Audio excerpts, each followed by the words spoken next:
Let us sing a song that will cheer us by the way. In a little while we're going home. 성도들의 교과 공부를 응원합니다. 답심리교회 유대균입니다. 미라소 최지은입니다. 이번 주는 사과인데요. 예술과 과학 교육입니다. 하나님께서 지으신 것이 참 오묘합니다. 일요일 교과를 보시면 아이의 임신 이야기가 나옵니다. 한번 보실까요? 하나님의 창조 세계의 모든 곳에는 살아계신 하나님의 증거가 있다. 사람의 임신 기간을 예로 들어보자. 생물학에 따르면 태아의 생명은 수정된 난소로부터 발생해서 9개월을 채울 때까지 성장한다. 이 기간 내내 사랑이 많은 창조주의 흔적들이 나타난다. 하나님의 인자하심은 태아가 자라는 공간에서 볼 수 있다. 그곳에서는 엄마의 안정적인 심장 박동이 들린다. 태아가 커지면 산모의 복부도 함께 커진다. 출산을 앞둔 산모는 태아를 항상 느낄 수 있다. 마찬가지로 우리 하늘 아버지도 그분의 자녀들을 항상 인식하신다. 엄마 뱃속에서 생명이 시작된 태아. 그런데 그 태아가 생명을 시작하는 공간에 대하여 하나님께서는 무관심하지 않으신 것입니다. 교과의 말씀을 보시면 태아가 자라는 그곳에 엄마의 안정적 심장 박동이 들릴 수 있도록 이렇게 하셨다는 것입니다. 하나님의 인자하심은 태아가 자라는 공간에서 볼 수 있다. 그곳에서는 엄마의 안정적인 심장 박동이 들린다. 아이를 위해 최적의 환경을 제공해 주신 하나님께서 소리까지 넣어서 아이를 안심시켜 주는 것입니다. 하나님께서 정말 우리 어린아이들 정말 그 태아까지 얼마나 사랑하시는지를 볼 수 있게 되는 것이죠. 이것을 보면서 제가 감동을 받는 게 요즘 집값이 너무 올라요. 이 정말 집을 어떻게 할라가 알 수가 없는 거예요. 우리가 정말 집을 정말 살 수나 있는 건지, 집을 대체 가질 수나 있는 건지. 그런데 우리 하나님께서 태아가 거하는 그 집에 대하여 그렇게 관심을 쏟으시고 소리까지 넣어서 아이에게 정말 최적의 환경을 제공해 주시는 것을 보면서 우리 집에도 우리 하나님께서 무관심하지 않으실 것을 인해 감사합니다. 태아가 엄마의 심장 박동을 듣고 안정을 얻잖아요. 반대로 하나님께서는 엄마도 태아의 상태를 인지하도록 하셨습니다. 교과에는 이렇게 이야기를 하고 있어요. 태아가 커지면 산모의 복부도 함께 커진다. 출산을 앞둔 산모는 태아를 항상 느낄 수 있다. 마찬가지로 우리 하늘 아버지도 그분의 자녀들을 항상 인식하신다. 사랑이 많으신 하나님께서는 태아에게 엄마의 심장 소리를 들려주셨습니다. 반대로 엄마는 태아를 항상 느끼도록 만드셨습니다. 이렇게 세상을 창조하시면서 우리 하나님께서도 그분의 자녀들을 항상 인식하신다는 보증을 주시고 계시는 것입니다. 목사님 걱정 있으신가요? 있죠. 네. 하나님께서는 다 알고 계십니다. 네. 이어서 일요일 교과의 교훈의 말씀을 보시겠습니다. 비록 죄로 인해서 많이 훼손되었지만 세상에는 여전히 창조주 하나님의 흔적이 남아있다. 예술과 과학에도 이런 관점을 전제로 교육이 이루어져야 한다. 천연계가 많이 훼손되었지만 세상을 향한 하나님의 사랑은 아직도 곳곳에 남아 있는 것입니다. 태아에게도 그랬지만 물고기 집에도 하나님께서는 굉장히 관심을 가지시고 계시더라고요. 그래서 예전에 이렇게 보면은 겨울이 되면 이제 겨울이 오고 있잖아요. 물이 옵니다. 근데 강물의 물이 또 개울의 물이 어디부터 얼지요? 위에서부터 쭉 얼어서 이렇게 내려가잖아요. 그 밑에서부터 얼면 어떻게 됐을까요? 물고기들 전부 다 동태가 되는데 정말 이상합니다. 항상 개울의 물이나 강의 물은 위에서부터 오는 거예요. 어떻게 물이 위에서부터 올까요? 이게 보면은 물의 비중은 4도씨에서 가장 이게 크다는 거예요. 그러니까 4도씨가 되면 물이 아래로 내려오는 거예요. 또 물이 더 차가워지면 위로 올라가고 또 4도씨 물은 다시 아래로 내려오는 거죠. 그래서 4도씨의 물이 가장 무겁기 때문에 항상 4도씨의 물은 아래에 있고 더 차가운 물은 위에 있게 되는 것입니다. 그래서 위에서부터 물이 얼게 되는 것이죠. 다른 액체는요, 다 같이 옵니다. 그냥. 그래서 다른 액체였다면 정말 물고기가 겨울 지나면서 동태가 될 텐데, 하나님께서 4도씨 물을 가장 무겁게 이 비중을 크게 하셔서 이게 위에서부터 물이 얼도록 이렇게 해주셨습니다. 그래서 앤더스 닐슨 그 스톡홀름대 교수는 이런 말을 했다고 해요. 가장 이상한 건 컵 바닥에도 4도씨의 물이 깔려 있다는 것입니다. 물을 다른 액체는 안 그런데 물컵을 보면 이렇게 4도씨 액체에 그 물이 항상 밑에 깔려 있는 거예요. 그런데 물은 섭씨 4도씨에서 가장 무겁다는 건 알았지만 그 원인은 잘 모르겠다는 거예요. 참 비밀인 거죠.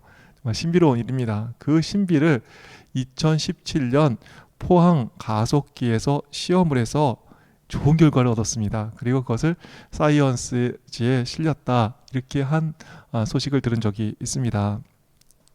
신비로운 일을 통해서 하나님께서는 물고기 거처까지 얼지 않게 이렇게 제공해 주시는데, 이 겨울 성도들의 거처도 지켜주시고 책임져 주실 줄로 믿습니다.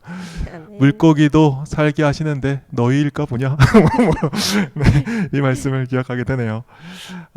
이 세상이 비록 죄로 훼손되었지만 세상에서는 이렇게 하나님의 창조의 흔적이 남아 있습니다. 그리고 예술과 과학이 창조주를 기억하는 관점을 전제로 이루어진다면 정말 놀라운 일들이 일어날 것이다. 이런 기록을 교과가 우리에게 남겨주고 있습니다. 월요일 교과를 보시겠습니다. 제목이 거룩함의 아름다움입니다. 교과는 이렇게 이야기를 하고 있습니다. 죄악으로 왜곡된 세상이지만 세상이 너무 아름다운 것입니다. 정로의 계단의 말씀을 조금 읽어드리겠습니다. 이 세상이 비록 타락하기는 하였으나 모두가 슬픔과 비애뿐만은 아니다. 천연 그 자체 가운데서 희망과 위안의 기별을 찾을 수 있다. 엉겅퀴에도 꽃이 피고 가시덩굴에도 장미꽃이 더 피운다. 하나님은 곧 사랑이시라는 문구는 방싯방싯 피는 꽃봉오리마다 뾰족뾰족 돋아나는 풀상마다 기록되었다. 공중을 즐거운 노래로 충만케 하는 아름다운 새들, 향기를 풍기는 연연하고 고운 꽃들, 잎이 청청하게 무성한 수풀의 교목들, 이 모든 것은 우리 하나님의 인정있고 자부적인 권고와 그 자녀를 행복되게 하시려는 그의 갈망을 증거하는 것이다. 하나님께서 우리의 마음을 하늘과 땅에 있는 무수한 증거로서 당신에게 붙들어 매셨다. 천연계의 사물을 통하여 또는 사람이 그 마음으로 체험해 알 수 있는 그윽하고 부드러운 인간적 결연을 통하여 그는 자신을 우리에게 나타내시려고 하셨다. 저 푸른 하늘을 저렇게 푸르르게 안 만들으셔도 됐었는데 이렇게 푸른 하늘을 만들어 주시는 것입니다. 또 꽃들도 그렇게 안 예뻐도 되잖아요. 그런데 그렇게 아름답게 꽃을 만드신 주님께서는 향기까지 함께 넣어주셨습니다. 또 그늘이 되어주는 나무를 보세요. 우리가 햇빛이 그리운 겨울에는 잎을 떨굽니다. 그리고 햇빛을 조금 가려줬으면 싶은 봄에는 작은 잎들이 나뭇가지에 조금씩 달리는 것입니다. 그리고 햇빛을 피하고 싶은 여름에는 무성한 나뭇잎으로 우리에게 그늘을 제공해 주는 것입니다. 거기에 다시 햇빛이 필요한 가을이 되면 나뭇잎을 떨구며 적당하게 햇빛을 쪼이게 해주는 것입니다. 천연계가 비록 죄로 인해 훼손되었지만 인류에게는 너무 적절하고 또 아름다운 것입니다. 네, 우리 하나님께서 정말 창조하신 아름다운 천연계를 보면서 꼭 그렇게 아름답게 안 하셔도 되는데 우리를 얼마나 사랑하시고 또 얼마나 풍성하신 분이신지 정말 새삼 느끼게 됩니다. 천연계에서 우리는 아름다움을 보고 하나님께 영광을 돌릴 뿐 아니라 또 그분의 마음을 보며 그분의 성품에 대하여 배울 수 있음을 교과는 이야기하고 있습니다. 우리는 피조물을 경배하지 않도록 조심해야 하지만 창조 세계의 아름다움으로부터 하나님과 그분이 보여주는 사랑의 아름다움을 배워야 한다. 천연계를 통해서 하나님께서 보여주시는 사랑의 아름다움을 배워야 하는데요. 세상은 어떤 사랑의 아름다움을 가졌을까요? 시대의 소망의 말씀을 읽어드리겠습니다. 잘 들어보시면 좋을 것 같아요. 세상이 달라 보이실 것입니다. 그런데 이제 죄가 하나님께서 완전하게 지으신 것을 망쳐 놓았다. 그러나 아직도 그의 필적은 남아있다. 오늘날에도 모든 피조물은 그의 탁월성의 영광을 선포한다. 사람의 이기적인 마음 외에는 자기를 위하여 사는 것은 하나도 없다. 공중에 나는 새나 땅 위에 기어다니는 동물로서 어떤 다른 생물에게 봉사하지 않는 것은 하나도 없다. 수림의 나뭇잎이나 풀잎사기도 다 봉사하고 있다.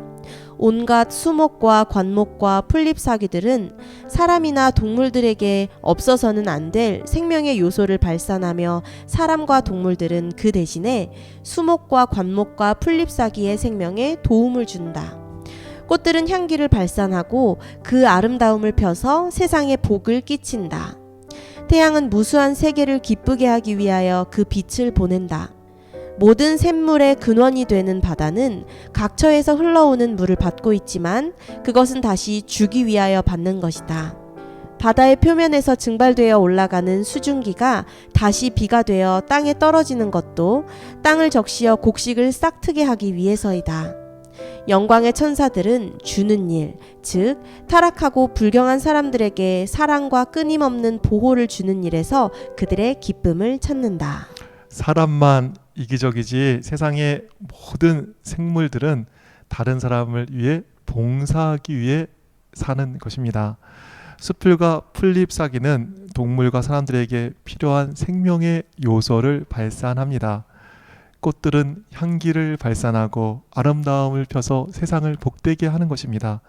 태양은 무수한 세계를 기쁘게 하기 위하여 빛을 보내고 바다에 증발되는 수증기는 다시 땅에 떨어져 곡식들을 적시기 위하여 수증기가 되어 올라가는 것입니다. 우리는 왜 높이 올라가나요?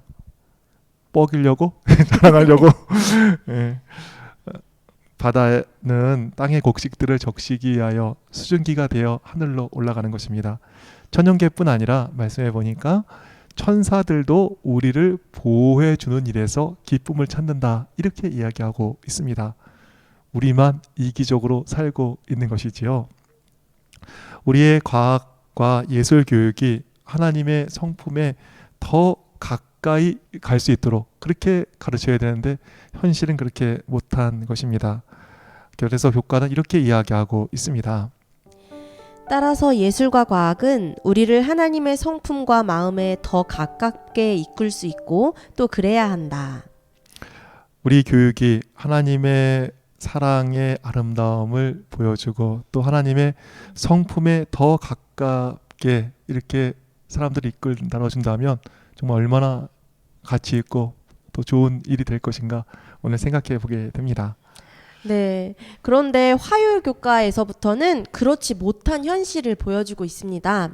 교과는 이렇게 이야기하고 있습니다. 약 2000년 동안 세상에서 가장 똑똑한 사람들, 즉 전문가들은 지구가 우주의 중심에서 움직이지 않고 고정되어 있으며 모든 별과 행성들이 그 주위로 원을 그리며 돈다고 생각했다. 그리고 이런 신념을 뒷받침하기 위해서 매우 복잡한 수학과 과학이 동원되었다. 하지만 그것은 거의 모든 면에서 오류라는 것이 밝혀졌다. 따라서 이런 자들은 오류의 전문가들이며 그 가르침들은 명백히 거짓 지식이었다고 말할 수 있다. 2000년 동안이나 가장 똑똑한 사람들이 수학과 과학을 동원해서 지구를 중심으로 모든 별들과 행성이 돈다고 이렇게 가르쳤습니다. 거짓 지식이지요. 지금도 그렇습니다. 모든 과학을 동원해서 진화론을 이야기하고 있습니다. 교과에는 이런 말씀이 이어지고 있습니다. 예를 들면 생물학은 수십억 년 전에 신이나 어떤 목적 없이 우연하게 생명이 출현했다는 가설에 근거를 두고 있다. 그리고 이러한 가르침을 바탕으로 엄청난 양의 복잡하고 상세한 과학 문헌들이 쏟아져 나왔다. 우리의 믿음이 고양되고 우리의 품성이 하나님을 닮아가도록 해야 할 과학과 교육이 정말 반대의 일을 하고 있는 것입니다. 수요일 교과를 보시죠. 수요일 교과에도 이런 말씀이 있습니다. 우리는 지식과 재능 때문에 예술적인 천재성을 발휘하며 과학적인 돌파구를 찾을 수 있다. 그러나 기독교의 관점에서 예술과 과학의 지식이 옳고 그름, 선과 악, 진리와 오류를 아는 지식을 내포하지 않는다면 무슨 의미란 말인가? 예를 들어 뛰어난 기교와 재능을 가졌다고 반드시 도덕적이고 옳은 삶을 사는 것이 아니라는 사실을 알고 싶다면 세상에서 가장 위대한 예술가로 인정받은 이들의 삶에 대해 조금만 읽어보면 된다. 대량 살상용 생화학 무기 제조에 가담한 과학자들도 고등교육을 받고 지능이 탁월했다. 하지만 그들이 이룬 업적의 결과는 무엇인가? 앞서 언급했듯이 지식 자체는 필연적으로 선이라고 할 수 없다. 탁월한 예술가들이 예술이 아니라 외설을 하는 것입니다. 음악적 재능과 미술적 재능, 또 영상의 재능을 가지고 사람의 시간을 낭비하게 하는 것입니다. 그 좋은 과학 지식을 가지고 대량 살상 무기, 또 생화학 무기를 만드는 것입니다. 교과에는 이런 말씀이 이어집니다. 프리츠 하버는 질소 비료를 만들어 획기적인 식량 증산에 기여한 공로로 1918년 노벨 화학상을 받은 독일의 유태인 과학자입니다. 그러나 그는 2차 대전 때에 나치를 추종하며 10분 만에 6,000명의 사상자를 낼 수 있는 화학 무기를 제조했습니다. 그의 아내인 클라라 하버는 남편의 행보를 반대하다가 끝내 자살을 선택합니다. 또한 하버가 개발한 독가스는 유태인 수용소에 끌려간 그의 친척과 지인들을 죽이는데 사용됩니다. 과학이 우리의 믿음을 고양시키고 또 타인을 위해서 봉사하게 하는 그 하나님의 성품을 닮아가게 하는 것이 아니라 정말 믿음에서 떠나고 많은 사람을 해롭게 하는 그러한 일을 하는 것을 보게 되는 것입니다. 또 목요일 국가에도 과학은 세상이 의도나 계획 없이 우연히 생겼다는 것을 말하고 있음을 지적하고 있지요. 정말 오늘 말씀을 보면서 계시록의 말씀이 생각이 납니다. 계시록 8장 10절부터는 이런 말씀이 있지요. 셋째 천사가 나팔을 부니 횃불같이 타는 큰 별이 하늘에서 떨어져 강들의 3분의 1과 여러 물샘에 떨어지니 이 별 이름은 쓴 쑥이라. 물의 3분의 1이 쓴 쑥이 되매 그 물이 쓴 물이 되므로 많은 사람이 죽더라. 큰 별, 즉 사단이 생명의 생수가 되는 강과 또 샘물에 떨어져 쓴물이 되어 많은 사람을 죽게 하는 일이 있겠다고 말씀했습니다. 세속화된 교회, 중세 교회가 오염된 교리로 수많은 사람을 죽인 그 역사를 이렇게 예언한 것이지요. 중세 교회를 보면 교회에서 생명수가 흘러나와야 되는데 죽이는 물이 흘러나오는 것입니다. 정말 왜곡된 교리를 전하는 교회는 축복이 아니라 많은 사람을 죽이는 교회가 되는 것을 보여주고 있습니다. 그와 같이 과학과 예술이 아름다움을 보여주고 하나님의 사랑을 닮은 사람, 하나님의 성품을 닮은 사람을 만들어 가야 하는데 과학과 예술이 하나님을 떠나게 하고 해악을 끼치는 모습을 보면서 정말 안타까운 일인 것이지요. 오늘 과학이 정말 잘 쓰이면 정말 유익이 되는데 또 과학이 그렇지 못하면 정말 큰 해악이 된다는 말씀을 살펴보았습니다. 오늘 말씀 좀 구체적으로 정리해 주실까요? 세상은 아름답게 창조되었습니다. 죄로 훼손되었지만 천연계를 보면서 하나님의 사랑과 하나님의 성품에 참여한 사람이 되도록 계획하셨습니다. 과학과 예술 교육이 세상에 있는 하나님의 사랑을 잘 드러내 줄 때 우리의 믿음이 고양되며 인류는 하나님을 닮은 고귀한 품성의 사람으로 성장하게 될 것입니다. 그런데 지금의 형편은 과학과 예술이 인류에게 해악이 되는 것을 만들어낼 뿐 아니라 하나님을 부인하게 하여 많은 이들을 생명에서 떠나게 하고 있습니다. 생명으로 이끌 과학 교육이 없는 이때에 참다운 과학과 예술 교육을 이야기하는 우리가 되기를 바랍니다. 네, 그럼 저희는 다음 주에 11과 그리스도인의 일로 여러분을 찾아오겠습니다. 그때까지 몸 마음 건강하세요.